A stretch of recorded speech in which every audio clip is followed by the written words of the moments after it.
Hey everybody, Peter Zeihan here, coming to you from Colorado's Front Range foothills, and today we're going to talk about the new investment restrictions on Chinese tech. Specifically, last week, the Biden administration put a number of investment bars on private equity firms and venture capital firms in order to constrain capital flows to the Chinese tech space, specifically anything that might have a military application or involved in artificial intelligence. And they made it pretty clear that this is only the first of a series of restrictions that will get steadily deeper and wider as we move forward. Now, this is crazy important, although probably not immediately for the reasons that seem obvious. China's problem isn't money. The Chinese basically limit investment options, prevent money from flowing abroad, prevent it from even to a certain degree getting into their own stock markets in order to supersaturate the capital environment for Chinese firms, especially state-owned firms.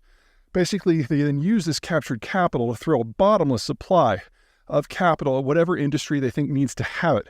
That's how they maintain full employment. That's how they've built all those roads. That's how they've had the explosive growth for the last 30 years. It's investment-driven, not necessarily smart investment-driven. Chinese returns on capital are some of the worst in the world, and a lot of the more recent data that's come out in the last 3 years, COVID, who knows for sure, but suggests that a lot of that rate of return might be negative. That's not good. Anyway, bottom line is, if the Chinese want to throw a lot of money at AI, they can do that without any help from the outside.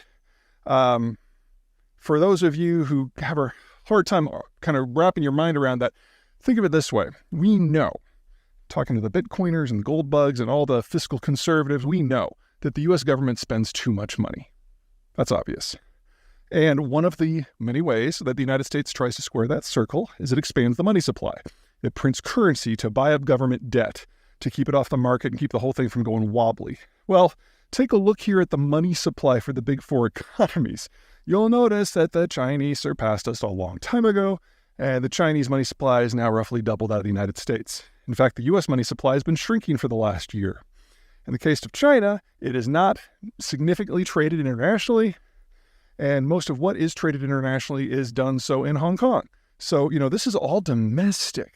So everything that all the people say about the U.S. Federal Reserve doing things wrong, there may be some truth to that, but it's an order of magnitude worse than the People's Republic. Anyway, bottom line, China, money is not the problem. The problem is what's next. The reason that the Chinese really like American venture capital, and especially private equity, is it opens doors. It gives access to American firms and ultimately the American market. The Chinese are not doing a huge amount of cutting-edge technical development. They don't have it. They certainly don't have the workforce to take any eureka ideas they have and transfer it into a manufacturing system. They need the Americans for that. And what the Biden administration is doing is basically slamming that door in their face, saying that, you can do this yourself if you can, that's fine.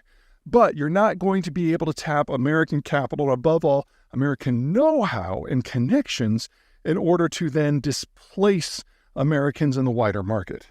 Now, you can make the argument that this should have been done 10, 20 years ago. There's a fair argument to be made. But what we're seeing is only the most recent and an increasingly strict series of restrictions by this administration on all things Chinese. The Chinese, with over $1 trillion of subsidies, still haven't been able to move into mid to high-end semiconductors. Now they never can. In fact, it's an open question with these sort of restrictions where they can hold the place where they are right now, because now a lot of the doors that allow them to operationalize things are simply closed. And this still, a year into the Biden administration's tech sanctions on the Chinese, this is still just the beginning.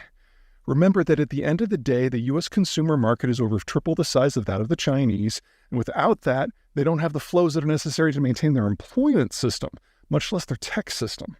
And now at the top, they're going to have a really hard time moving forward, because when it comes to the tech sanctions, the Japanese, the Dutch, and the Brits are already on board. They are by far the three most important. The Taiwanese and the Koreans are basically in the process of crossing some T's and dotting some I's in order to come along as well. And that's it. That's all of it. Yeah, that's all I got. You guys take care.